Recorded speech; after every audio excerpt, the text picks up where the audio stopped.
Hey everyone, welcome to a very special edition of the third Intermission podcast. It's your girl Marsha, MJ, the queen of black hockey, flipping the script as we slide into something new. In one of our previous episodes, you might have heard some seeds being planted about us entering the world of curling. Well, my friends, the time is nigh, and the episode is here. Before I give you a glimpse into my day, I first want to say a huge thank you to friend of the show, Jolene Latimer, who is killing it out in Italy right now, as well as Women in Curling Canada, for giving me such an amazing opportunity to be a part of their pilot project. I had a blast. I hope y'all can take away from this episode some of the key things that I got from the day, and also a shout out to my friend Isabel for joining me in this process. Without further ado, I'll jump right in with a snip from one of the panels from the Women in Curling Summit. I feel very small. So my story is quite different and probably very similar to a lot of you of why I started curling. Small town Saskatchewan. Quite a bit bigger than your small town, but we had a curling club. I lived, I think, half a block from the curling club, so I was a rink rat. Ringette, so our facility was 4 sheets of curling, and then we had the ice pad next door. Half a block, but again, I got into it, like a lot of you, through my mother and my grandmother. And so it seemed like the women in our family curled. The men did not, probably because they were earning a living doing whatever, but those were my role models. My aunts and my grandmother. We used to go into a bonspiel in my hometown called the Rosebud, and I played with my grandmother and my aunts, and it just was the thing to do, right? Small town Saskatchewan, what else do you do? It seemed like everyone curled. So that's how I got into it at a young age, before we even had the Little Rocks. It seemed like curling wasn't very inclusive. I remember trying to join the ladies' league when I was in high school, but you couldn't unless you were bar age. Like, it made no sense to me. Thankfully, I hope that has changed in a lot of clubs, that we're a little bit more inclusive, welcoming to the young curlers, that they can partake in leagues. But that's how I started. Small town Saskatchewan, not much else to do. It seemed like everyone curled. Was very different. I moved to Saskatoon to go to university, and it wasn't as popular as small town, but it still was a place to go and a great place to meet people, which I think is amazing, because how else do you meet people nowadays, right? Is we're like-minded, we love the sport. So I just found that wherever you go, you can find a curling club and you can meet people and introduce yourself, and the passion for the sport is there, and that's how we meet people. Moved to Ontario about 30 years ago, met a guy, tried the long distance thing. I tried to get him to move to Saskatchewan. He did not. So I moved to Ontario 30 years ago. And again, that transition was so easy because of the sport. So I started the sport because of the women in my family, met my husband because of the sport, had 2 amazing children who also curl. So it's become cyclical, right? You want to surround yourself with great people, and I find that curlers are incredible people. Hopefully we'll still be curling at 80. But I found myself that once I got off the circuit, the gold circuit of curling, still wanted to stay active in the sport. So senior curling, thankfully, can do that. Now sit behind the bench and do a bit of coaching. And then people will say, well, why did you take up coaching? And it was very self-serving, because I still want to surround myself with the people, the amazing people in the sport. I don't know 10 years, 20 years down the road if I'll still be curling, but hopefully I'll still keep in touch with people, because it's the people in the sport too that are amazing. Past teammates, it's just great that we reconnected last night. And I mean, this sport is amazing for so many reasons. Met my husband, have children, wonderful teammates, friends for life because of the sport. And I see everyone nodding their head, because similar stories, right? This sport is absolutely amazing.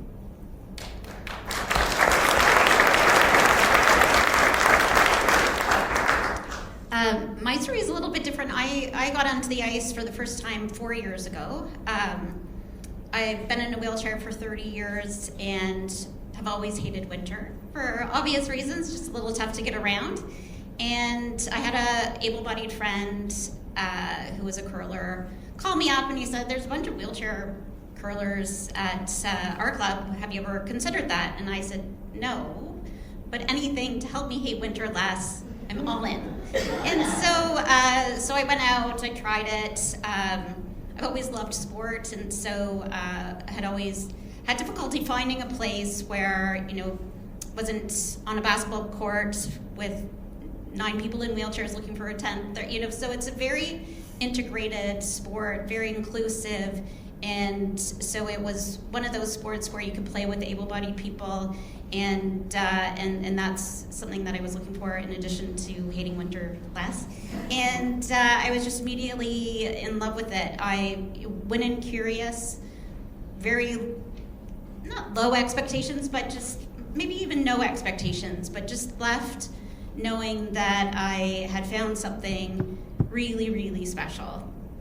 So I went on the ice for the first time in October 4 years ago, and then in November was in my first tournament. They cobbled together a team of new curlers, so sort of a month in, and we were horrible. We lost every single game, not by a little, and I was I didn't know the etiquette of curling, and so I was just like, yay, boo, and so people are like, oh my god, and so that just sort of reinforces the fact that I had no idea what was going on, but it was fun. Everyone was so nice, and I mean they were slaughtering us, but so I think they just they were very kind and tried to help us, and just said, well, I think you would do it this way and not that way, and then during one of the breaks, Mick Lismore, the national wheelchair curling coach, came over to me and he said, I just wanted to introduce myself.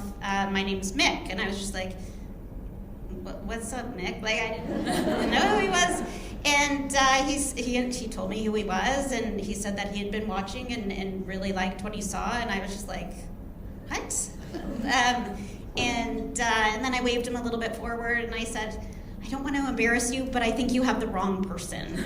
And he was just like, no, I have the right. And I was just like, well, and I didn't want to embarrass him, and so we exchanged numbers, and then I just sort of left it at that. And then a couple of weeks later, I got a call from Kyle Paquette, the national program director, and anyway, one thing led to another, and so now I train with the National Wheelchair Curling Program with the hope of maybe going to the Paralympics in 2030.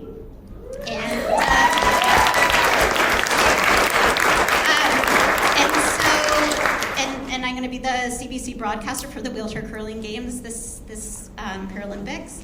And so just really, it has led me to meet so many interesting people.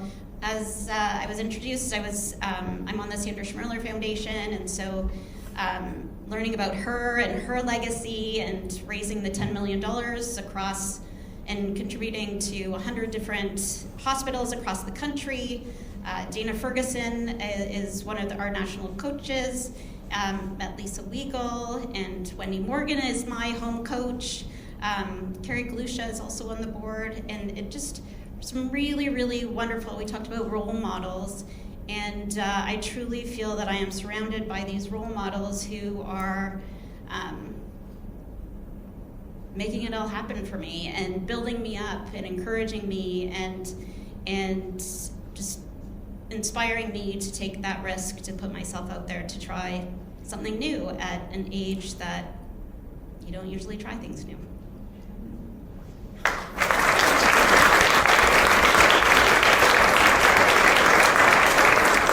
Wow.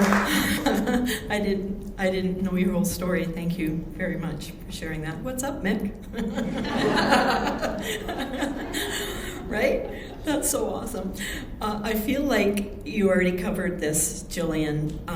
The next question was, what benefits or enrichments has your involvement in curling brought to your life? Is there anything you want to add to that unbelievable story? I will just add a few things. So, at the risk of sounding dramatic, curling has truly changed my life. I I work, I have a job. I've been in the same business for 25 years and had always admired other people who had a passion for something. Work was my life, and it was just a little bit boring. And after you've worked at a place for a long time, it gets even more boring. and so it just seemed more and more important for me to find that passion for something. And I'd been looking for it for years and years and years. And just really lucky enough to have found a belonging and a purpose and something to satisfy a curiosity. And also I have 3 nephews, and just being able to maybe help inspire them to take risks, invest in myself or themselves, and just really have the courage to try new things, and that's what it has brought to me. I can't imagine my life without curling. I don't even, the balance too of having a sport and having a passion, I think just translates into life and everyday living, right? It's just that putting yourself out there, the successes, the wins, the losses, and just how that builds character. I just can't imagine my life without curling. And obviously, you know, it gave me a husband, it gave me a family.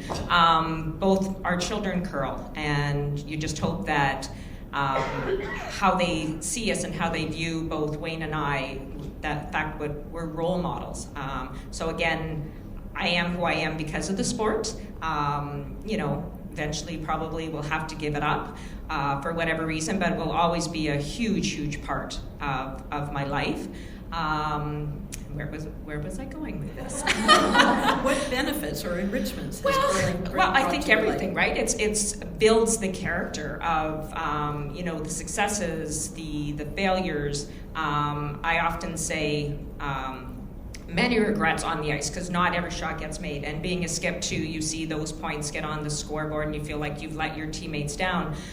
So regrets on the ice, but you're not going to win every game. But no regrets off the ice. Thankfully, I've had great teammates that have become friends, so you've got friends for life. So many regrets on the ice for obvious reasons, but no regrets off the ice. It's just been fantastic for everything in my life, and the people that I've made, the friends lifelong friends that you make through the sport. So no regrets off the ice. Many regrets on the ice. Hopefully we'll change that. Hopefully we'll bring back the gold medal like you've done. But yeah, curling has just been fantastic. And again, I can't imagine my life without the sport, like many of you can. Thank you. So, yeah, what benefits or enrichments has curling brought to your life? Yeah.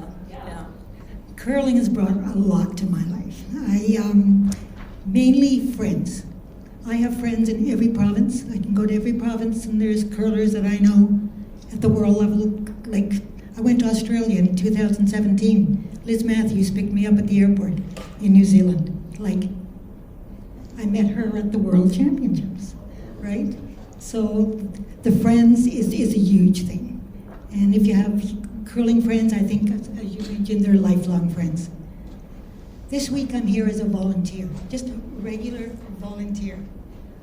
I didn't know I was going to do this until the last minute, and I got really involved. It seems to be that I do that quite a lot. I love being involved because curling means so much to me. As I said, it's a huge impact on my life.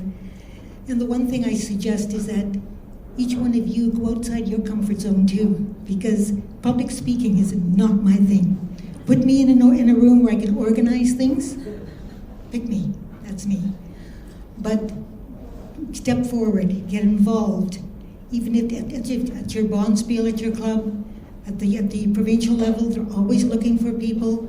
Just stay involved, because it's really going to make a big impact on your life too. Thank you.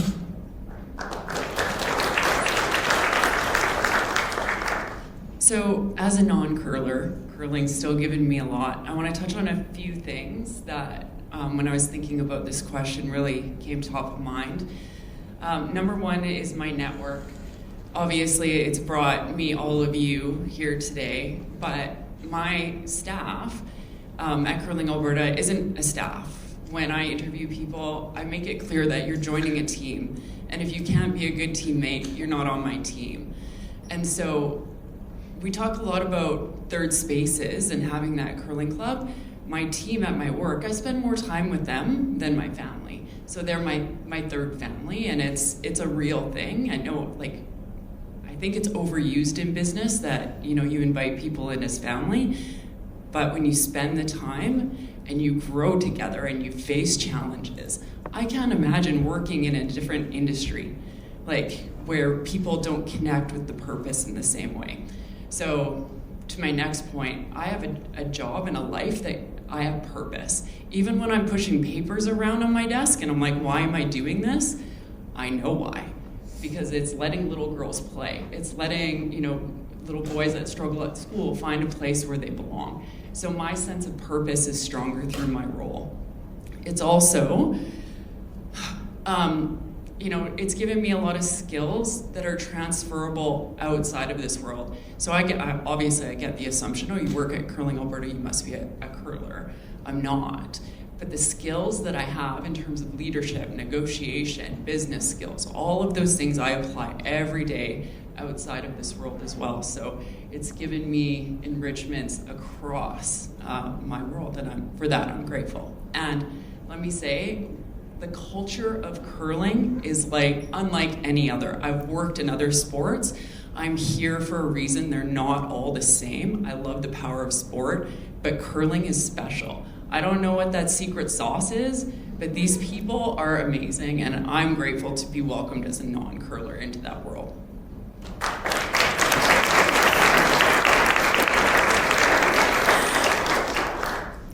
Pretty good answers there. We have one final question for our Joy of Curling panel, and that is, how can women share their love of curling to inspire others to get involved in some aspect of the curling community? I can start. So for me, this one's pretty easy, and there's two ways to look at it. I would say, number one, personally, please just always say yes when someone asks you to do something, especially as it comes to leadership, so that we can start to normalize more women in leadership roles. So even if you don't feel ready, please say yes and then figure it out, even if it's scary. On the flip side, please ask others and encourage them to say yes, but then be the one to help them figure it out.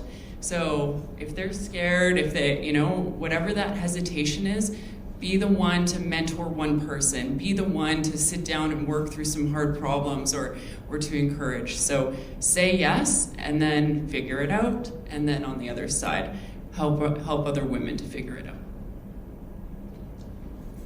As I said before, we really just to step up and get involved.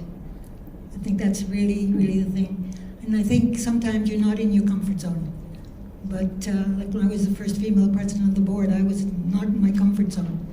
But I certainly fit into that very, very quickly. And I love being in the boardroom and hearing things and solving problems. And you can be that person too. Thank you. I think for us to get others involved in this sport is just to show the passion and share our passion and share our stories and how we can do that. And I think it's getting harder and harder. When I was growing up, we used to have curling in school, right? We need to bring that back. We need to show that you don't have to come from a curling family, but how do we get those that aren't brought down in the generations, how do we share that? We have to bring it back into the schools, the new Canadians. How do we get our sport out there? We just have to spread the word. And thankfully they get to see it on the stage, on TV. But then I think people are a little intimidated when they think that when you see how good people are. But you don't have to be good. You just come out and do it, and then eventually get better. And just, who cares if you get better, but just to see how social it is and how it can be part of your life. I think we just need to get the word out there in the schools, in the community. That's what part of that networking is all about, is how do we do that? We need to do better at that, because I think that's what we're missing too with the new Canadians, getting young girls out there through the education system. We just need to get the word out there and share our passion, and then we'll become their passion. I agree. I think one of the really special things about curling is the inclusion and the welcoming community that this sport has. And in my case, having a sport, and I spoke about this earlier, is having accessible places to go, and even if it's not totally accessible, just allowing the openness to have people in wheelchairs curl with able-bodied able-bodied curlers, and just be open and inclusive and welcoming, and that's how we all are here. We talk about the passion, we talk about the joy, and when we're looking for other people to participate in the sport, I think it is important to share our stories like we are today about the joy that this sport brings, especially as a community. And I won't point out, but someone at our table isn't a super fan of curling, the sport themselves, but she just loves the community, and I think that's really a testament to how important the people in this room are, and women's voice when they talk about the community and why curling brings them so much joy.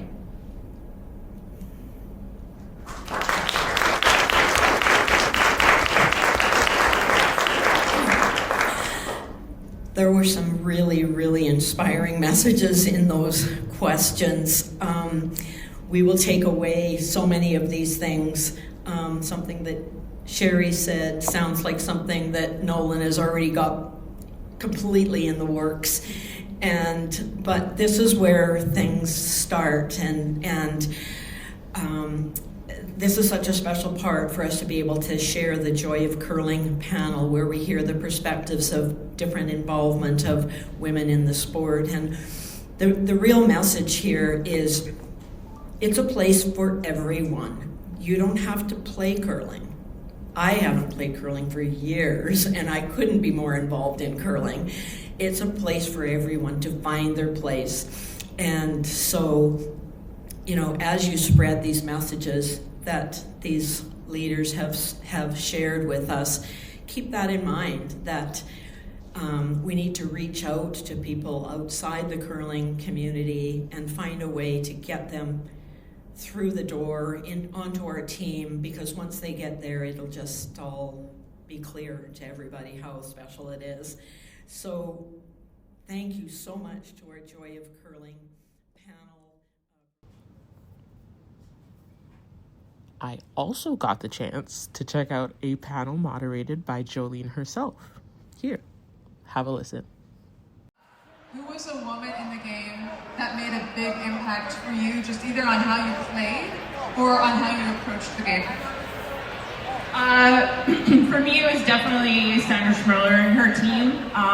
We won the Canadian Juniors in 1994, and they were, two-time defending world champions at the time. They hadn't even gone to the Olympics yet, and we had the opportunity to travel with them to Bern, Switzerland, and compete in an event there. And they took us under their wings, and it was our first time traveling overseas, and they were like moms to us, making sure that we were hiding our money and giving us directions on the bus and things like that. So they were really great. And I think 4 years later, when they went on to win the gold medal at the Olympics, to me it was like, wow, we spent time with these ladies, and they were just like, great women who loved the game, and they put their heart and soul into it, and they also had a ton of fun with it. And that's the side I saw off the ice with them. So they were definitely an inspiration for me coming up. Is there any truth to the rumors that there was a lot of pranks that would go on between these two teams? Yeah, they were big practical jokesters, and when we were in Bern, Switzerland, the phone rang in our hotel room, and somebody was speaking German, and Jennifer, it was actually Jennifer that had answered the phone, and the person was speaking German, and she was trying to say, I speak English, and then there was this burst of laughter in the background, and Sandra came on the phone, and it was Jan Bettger on the team that had pretended to speak German as a practical joke on the phone, and anyways, Sandra got on, and they had a big laugh about it, and proceeded to invite us for dinner, so that was nice. The lost art of prank calls. No one does those anymore. What about you, Beth? Yeah, so I grew up in Nova Scotia, and so of course Colleen Jones's team was an amazing example of a team that we watched. They were great friends, they enjoyed the sport, they worked really hard and practiced a lot, and I was in the same club in Halifax as them, and I just watched them practice and just loved being out there together. And they had families, and they were just, it was like a big family, that team. And they were just super inspiring for us, being from a small area in Nova Scotia. There weren't necessarily a lot of champions in Nova Scotia, and they were so good, and we really looked up to them. I would say, I grew up in the town of Lanigan, Saskatchewan, population 1,200, and the Schmerler team, seeing them come up and knowing that Sandra was from New York is big, but this is bigger. I guess just seeing that it didn't matter the size of the town that you were from, that dreams were possible for everyone and they could come true, and I think that really inspired me on my journey. Didn't matter the size of your roots, it just mattered how big you grew. So that whole team inspired me, and I'm so fortunate. I wasn't curling competitively yet when they were at their prime. But at my first Scotties in 2007, I did get to curl against Jan and Marsha and Joan, and just, so grateful that I got the opportunity to meet them, because they are wonderful, wonderful people and full of jokes and stories. Now, I realize all of you had legends that you looked up to when you were coming up. Today, you are the legends that people look up to. And I know you're all involved in the next generation of curling in your own ways. So, from each of your viewpoints, what do you notice that stands out to you the most about this generation of upcoming young women? Oh, man, Jolene. And I know you're biased because you're coaching, and that's fine. You're allowed to be biased. So, no, I think what I see in the next generation is I think they see more of a pathway than we did.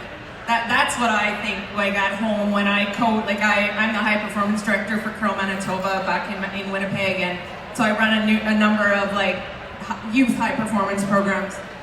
And I think that's the sense that I get, is that I have a lot of girls in the program, and I think that they see that there's opportunity. Like, so I think the pathway is clearer for them now than it was maybe when we were younger. I think also there's a lot more opportunities in different avenues. Maybe someone is in school or in post-secondary and they want to just play a little bit, and some want to play more competitive. There's a lot of avenues for everyone, and now with mixed doubles and mixed, and like there's just all kinds of things to keep people in sport and keep women and girls participating. It's just a matter of getting out there and getting to know some people, and I think that's great. Like, we didn't have all those other disciplines, I guess, within the sport and opportunity. what about Girls Rock, Corey? Because you're so involved with young girls getting into curling, what do you notice when you work with those girls that's different now in 2026 than it would have been, in 2006? I think what I see, part of the reason behind the Women in Curling group is that, not that sport for boys is necessarily doing gangbusters in terms of participation either, but participation numbers for girls and women is even lower. I'm a little bit competitive, so when I hear that the girls are losing to the boys, I get pretty inspired to do something about that.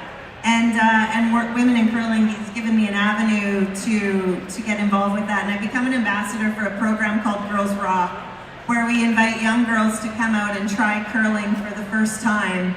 And we just try to make it a fun, inclusive space, and it has very 10% to do with how to throw a curling rock, and 90% on creating a supportive, cheering each other on, realizing that they're already champions because they've shown curiosity and they've been courageous. Even though they were nervous to come out to a room full of people they didn't know, they did it anyways, and we hope that they take those life lessons back with them. And so I'm just really grateful that I can maybe play a small part in changing the numbers, and then we'll work on the boys' numbers too. We'll get everybody curling. I think that's important that we instill some of that. It's too easy nowadays to get caught up behind screens and sit at home on our couches, and so we need to get people back out. We learned today about something called social fitness, and that it's just as important to be doing our push-ups and our squats as it is to be out connecting with people. So yay to all of you out here in the room, connecting and socializing. Very socially fit crowd out here, we can see. Now that was a question, we went to the past of curling, we went to the present. Now I want to just take a couple of minutes and think about the future of curling. When you guys think about where curling is going, especially women's curling, what makes you most excited? I can go first. I think building on what I was just saying, I think curling has some incredible elements to it that don't exist in all sport. It's possible to go out on the ice with an 8-year-old and an 88-year-old and a 28-year-old and a 48-year-old all on the same team and have an amazingly fun time. And not all sports allow for that. So there's an intergenerational piece that's super important. And I think that means that curling has opportunity. It's also a physical sport, it's a social sport. So there's so many amazing elements. So my optimism for the future is that continues to grow, and we had high numbers, our highest numbers ever for participation in curling in the country last year. Some of our clubs are thriving, others are struggling, but there is opportunity to continue to grow those numbers, and I'm excited to see what that leads to. Jill, you see curling worldwide, so even outside of Canada, when you think globally, what gets you so excited about it? Yeah, that's actually where my head went, is because I'm also a board director for World Curling, and so I spend a lot of time on the sport or being connected to the sport outside of Canada as well. And I think that we've had a new president for almost 4 years now, and I think that there's some good things happening. I think we're trying to get on a little better track than maybe we were. We're trying to be a little more strategic, and I just think there's going to be more effort that we're going to put into the countries that are already part of the World Curling family. So I'm hopeful that what we're doing at that level is going to translate into more countries being better.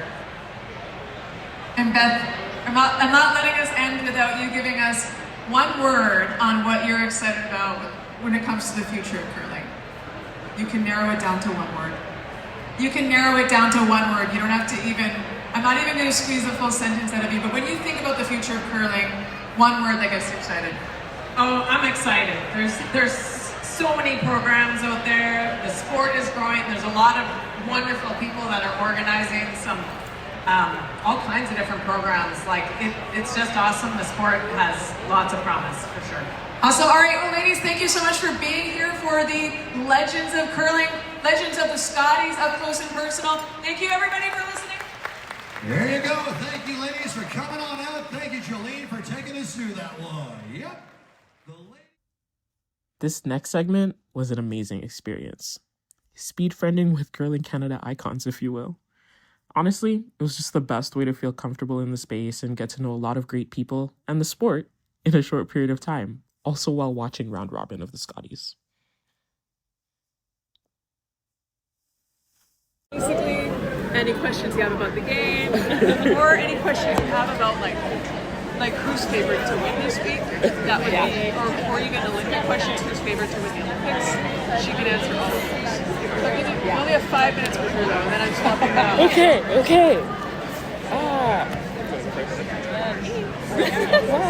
Okay, well, here in particular, you know, a lot of people, I guess, have their eyes on Ontario, Canada, because I'm hearing a lot of yelling. Yeah, that's exactly.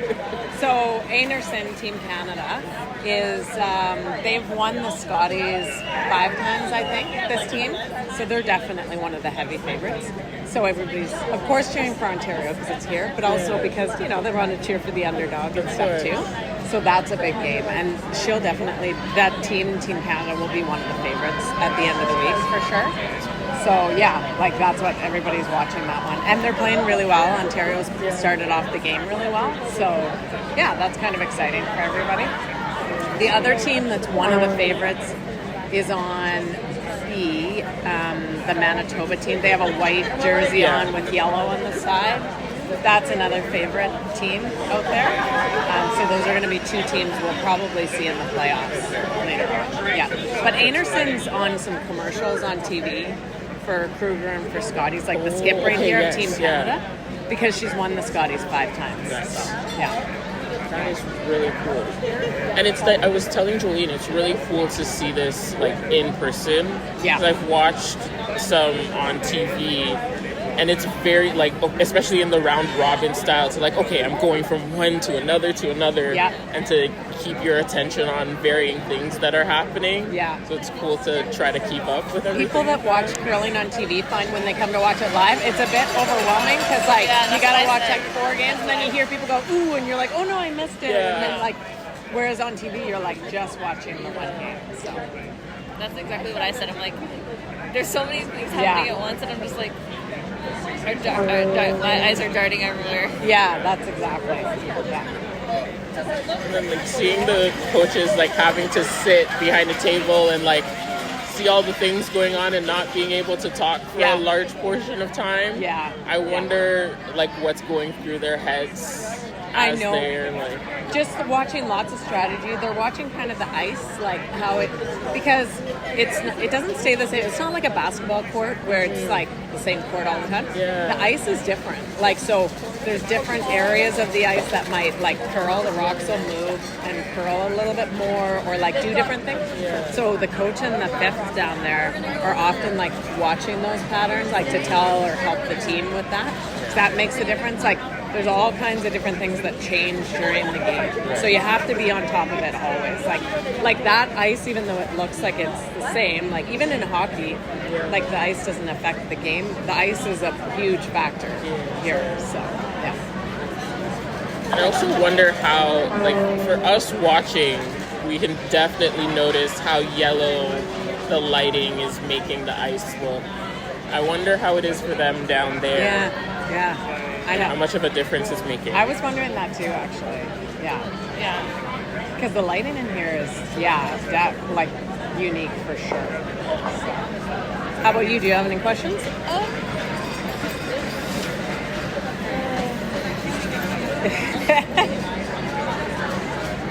Have you guys ever watched curling before? I have. Tell me about. Oh, okay. You're in. You got next. I got next. What do I ask? Hello. Hi, how are you? I'm good. How are you doing? Good. You having fun so far? Yes. Little chilly, but fun. Yes. So I want to introduce you. So these 2 ladies are responsible for starting a really big and growing bronze field in Toronto that raises money for charity.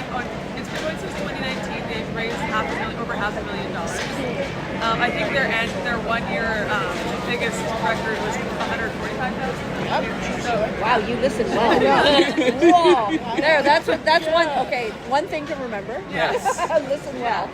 And I thought they would be interesting for you guys to meet because they're really tapped into curling in the city. So, and you guys you're Brampton and where are you? I'm Brampton. She's Brampton, I'm Toronto. Oh, okay. All right. So you guys can chat about just what the local curling scene is like. Yeah. But they also would know about who would be the team to watch this weekend too. So I leave it to you. But don't talk their ear off because they want to go socialize too. Of course. So do you have like a goal to have an assignment based on this, or? For myself, it's through my podcast. I work on a hockey podcast, but one of our co-hosts knows Jolene, but I decided to kind of take the leap out and say, like, we're trying to cover different things, and especially it's an all Black people hosted hockey podcast, but we're trying to branch out and see what other sports we can corral in, especially as like sports that racialized people don't really peruse in. So I'm trying to say, hey, come here, enjoy curling, because it's a cool thing, and I've done it once through school, and I had a lot of fun. So I'm like, why not? Yeah, for sure. Come out, do the thing. Yeah, there's definitely an opportunity there, I would say. Yeah. For me, I'm covering the summit, and it's going to be posted on the Curling Canada website. Yeah. And that's basically what my role is. So it's like writing, covering the summit, and then writing a story on it, and then pushing it on. Very cool. Basing off what Marsha said about her hockey podcast, bringing in underrepresented groups in like, especially just in curling, like with your program, how in like in Toronto, how do you like how do you welcome them into like a space like curling when they don't see much of them in like the sport?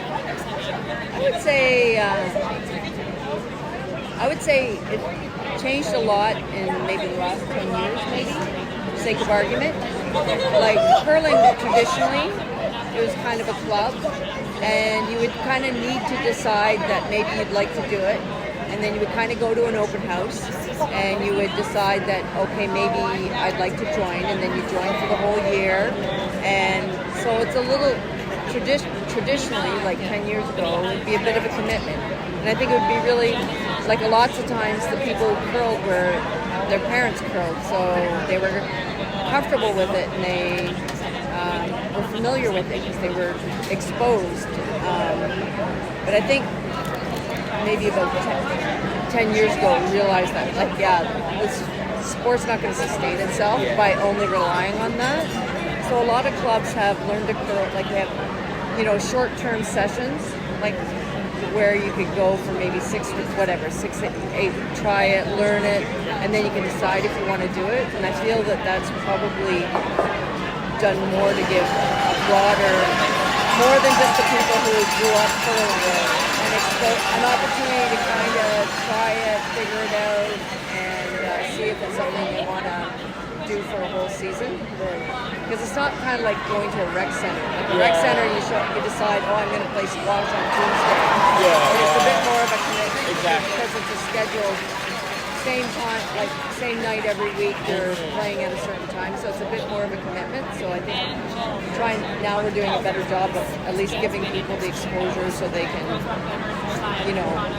let them get the foot in the door, and maybe they'll be as excited about it as us.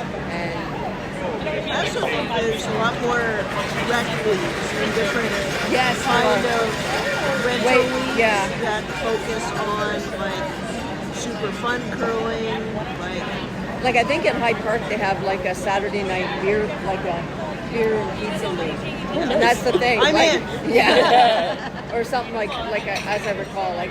That's true. Yeah. Like there's a few more opportunities as opposed to like you sign up and now you're in a laddered competitive whatever. Yeah.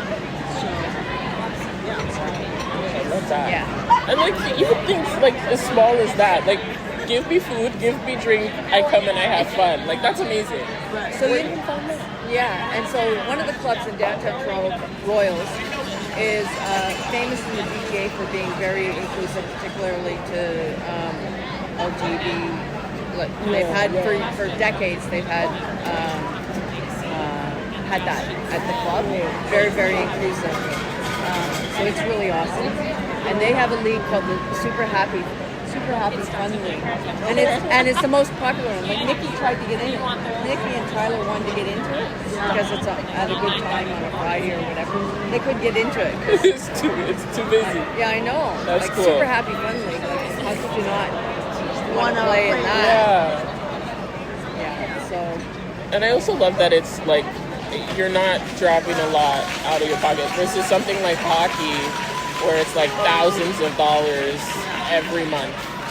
Where Or such a big startup cost. Yeah. Yeah, the equipment. Exactly. Yeah.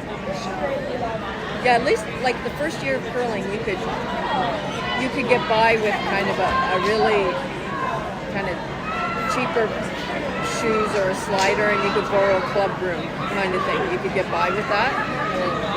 Like anything, though, you'd probably, once you got into it, you'd have a better experience if you had better equipment. Exactly. When you know you're serious, you invest in it. And especially even for safety, because you're kind of walking on ice. So sometimes what people do, like if you're just going out, like let's say it's a corporate event, you're all going to do curling for fun, team building or whatever. People will generally bring running shoes. And what will happen is the club will put something on your shoes so that you can slide, and they'll give you grippers to wear, but your shoes normally don't.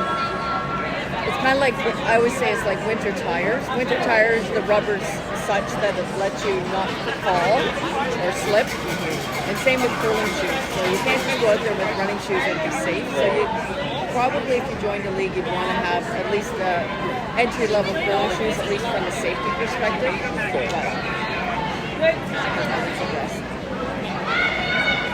Who's your favorite to take it all? Who's your favorite to take it all?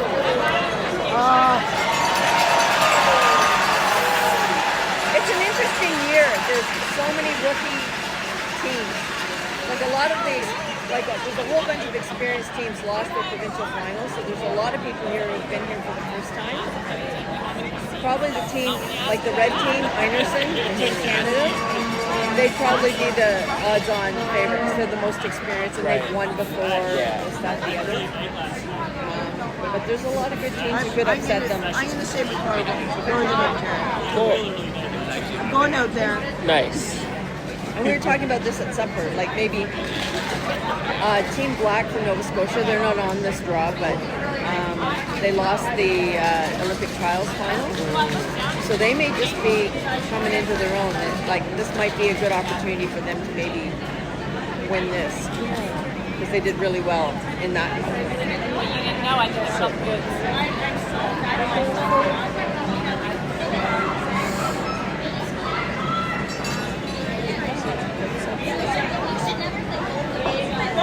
I just love being in this environment. It's really cool. Yeah. Well, like and you know what? What I love is we're tapping you guys out. Okay. Anyway, you see the crayons across the way? Yeah. So one of the shots in curling is a draw. Yes. And you throw it in the house. And so every time there's a draw, they'll stand up and they'll go draw. When we were here yesterday, there were people dressed like bananas. Oh my God. Because one of the shots in curling is a heel. When you hit the guard and you take it out of play. Yeah. And every time that happened, they would stand up and they would yell, heel. Oh my God. There's all kinds of people, like for these sorts of things, they'll travel around. Like to the men's or the women's. And then just do the funny little moves. moves. It's like the crowd's super fun. That's cool. Yeah. That's cool. Anyway. Thank you. Nice meeting you. You as well. Enjoy your next date. Thank you. Next speed date. I need to get my jacket. So cool. This is my last person for you guys to meet. Okay. Her name is Jen. She also works with Lily Hannah. She's on the Women in Curling Executive. And she's going to talk to you about coaching. She trains a lot of coaches. And about developing young swimmers. Sports Anna wants to go with safe sport. It's the this topic is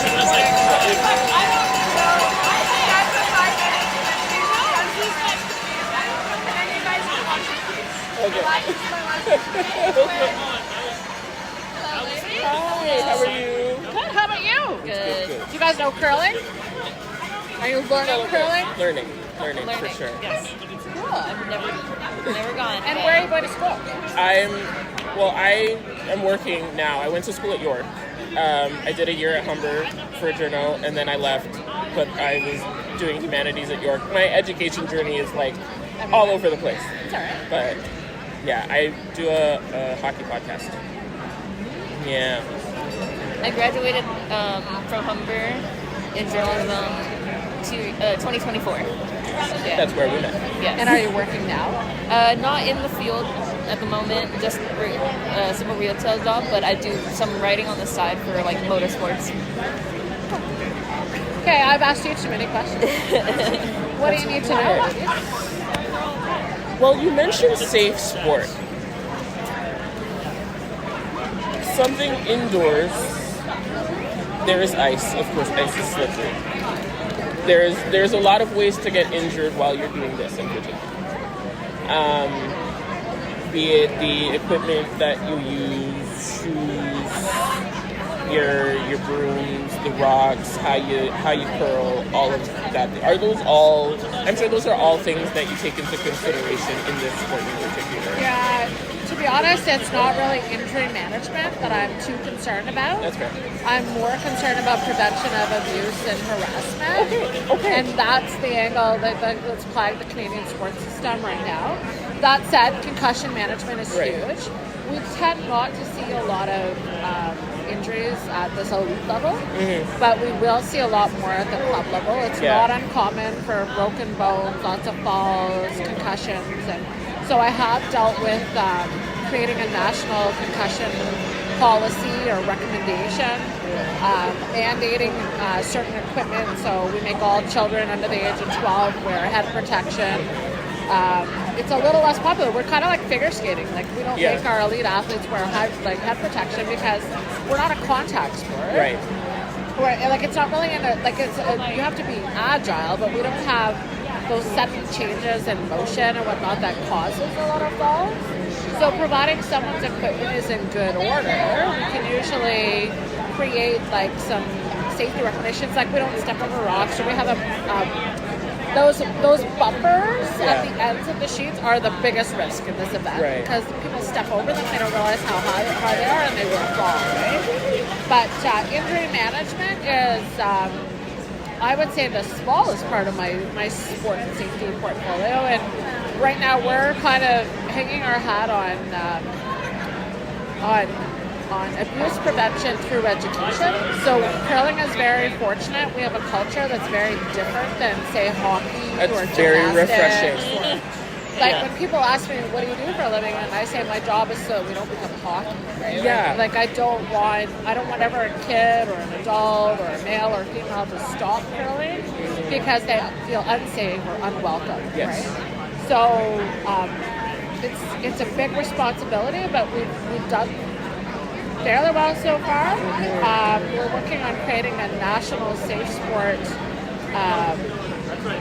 kind of policy and alignment right from the very top, right down to the club level, and starting to educate those at the club level, which is where our biggest risk is, because we have the most participants there, the least educated governance folks and staff and whatnot, right? So that's what I spend a lot of my time on, is just working on educating the system on what's allowed and what isn't, and what kind of behavior is acceptable and what we're not going to tolerate and what we're going to do about it if it happens. And really, my goal is to make sure everybody has a positive experience in our sport. I love that so much. Thank you for the work you're doing on that, because honestly, it's something that a lot of sport is lacking. And it's really cool to see that curling is one that is really taking the line drive to set in stone that kind of policy. Yeah, like we're as a nationally funded sport, we're forced to, but we're not forced right now. Nobody is telling us to go right down to the grassroots and try to look after those participants. I think it'll come. There's a policy that's come out called the Future of Sport Commission. If you want to know about sport, go and where they're headed in Canada, and go take a look at that. But it's almost like shining a light on how all of the deficiencies of sport in Canada and where the government should kind of focus energies and investments to. I'm sorry. At the club level, there's so many different ages, right? Like, how do you teach the different age groups the same criteria? Yeah, that's fabulous. So curling, I would say curling starts at 5, and the oldest guy at my club's about 96 right now. He fell and broke his wrist, though, ironically, this year in curling. So he's out for the rest of the season, but the principles are kind of the same. You want to make sure they're safe and that they have a good time. So when somebody comes out to curl for the first time, I want them to be able to throw a rock, I want them to be able to sweep, and I want them to yell like pretty hard. Like those are the fun things of our sport. They don't have to do it perfectly, right? So depending if I'm teaching kids are easy because kids you just show them how to do it. An adult is a little bit more conscious of what's happening, and so they're worried about how they're going to look. They're worried about falling, things like that. So you kind of look to see who's in front of you, and it's pretty simple. You don't have to do it perfectly. You don't have to do all the steps. I just put a rock in their hand. I give them something that they're going to balance on. I'm like, lift your hips and just push, and then let it go, right? And like that's all you need to do in a first experience because you just want them to have that sensation of sliding on ice and just trying it.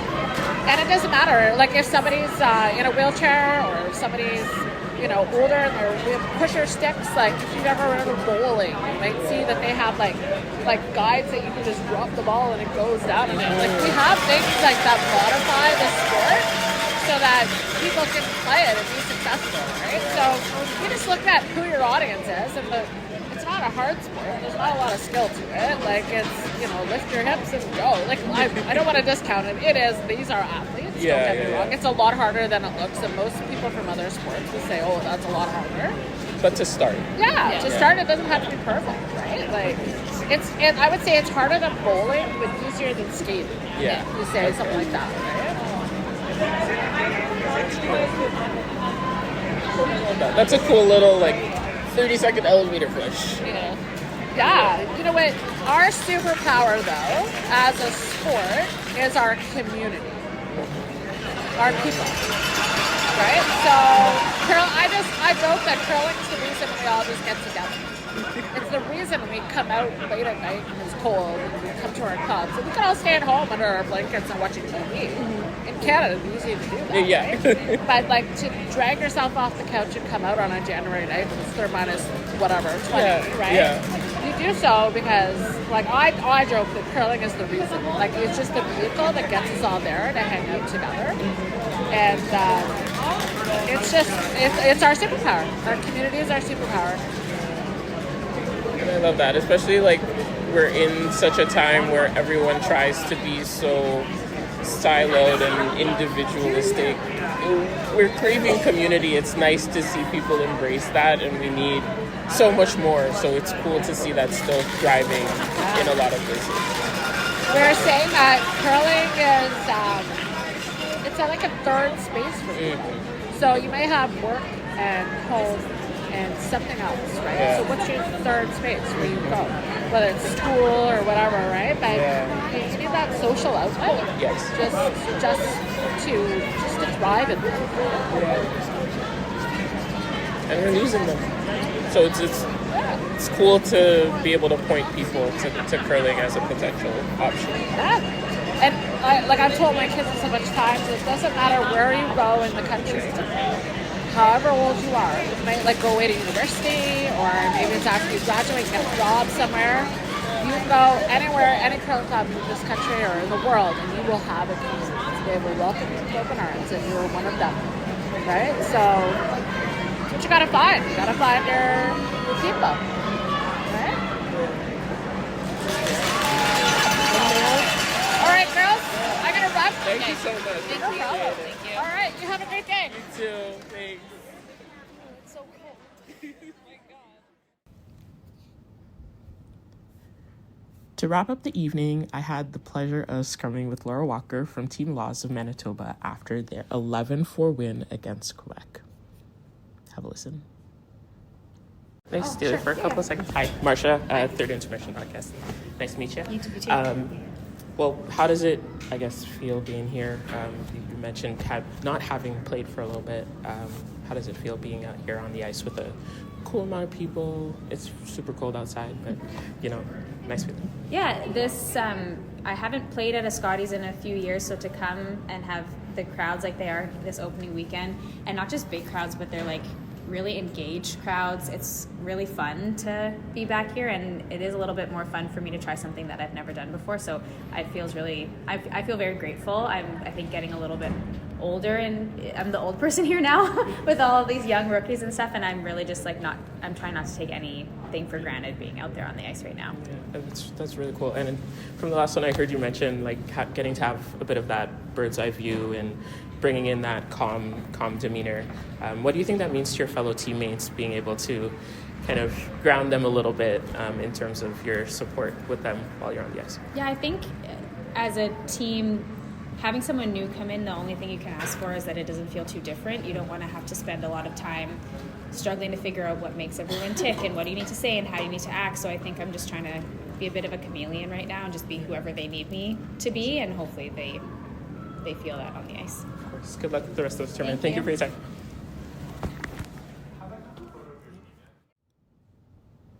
If curling isn't something you've explored before, honestly, it's never too late to start. The thing that I love the most is the community aspect. It's a place to grow, build connections, and more. We're losing third spaces, and in my time, it was evident that curling is working hard to maintain them. So don't be scared to give it a try. Honestly, you'll be welcomed with open arms, whether you're 6 or 96. Yes, I'll be honest, you really don't see that many racialized folks, but I think that's because we're really scared to come out of our comfort zones. You don't like to see Black people out in the cold unless we're like bundled up. We like our sun, we like our beaches, but it's a fun experience. So go find a group of friends, find a club close by, and try something new. I promise, you'll enjoy.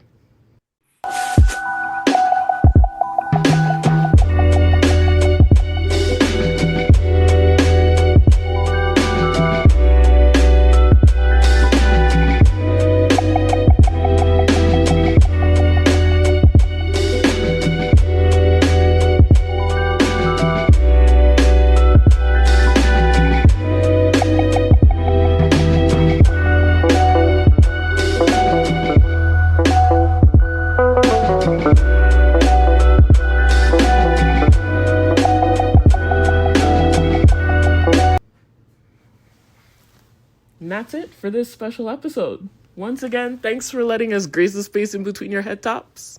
For now, deuces.